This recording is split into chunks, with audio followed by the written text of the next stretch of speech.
د غزني د ښاروالۍ له لوري د 15.5 میلیونو افغانیو په ارزښت د 2 پروژو کارونه پیل شول.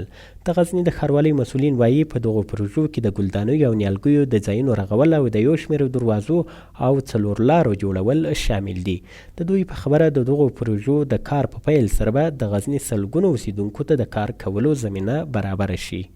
موږ 2 پروژې افتتاح کړې، مجموعي قیمت تقریبا 15 میلیون افغانۍ ده. دواړو پروژو تقریبا 100 نفر په دې کې د کار وکړي، دغه لپاره کار پیدا سو. په ورته مهال د غزني اوسیدونکي د ښار رغونې کارونو ته خوښ دي او وایي د دې پروژو په پلي کېدو سره به د ښار ښکلا زیاته شي. دا به د ښار لپاره انشاءالله بیخي ښه مهمې د ښار لپاره یا چې ښار ښکلا لپاره د ښار د جوړولو لپاره او د غزني د ښار د ښایسته کولو لپاره ډیر مهم ده. یو شی ته باید توجه وشي چې څوک هغه کار کوي، هغه کار کوي وي، معیاري وي، چې داسې نه وي چې خالي رنګ وي او بله ورځ بیا نه وي. په دغه کې موږ له ښاروالي سره توجه غواړو چې نظارت وشي، چې ښه ټیټ وشي.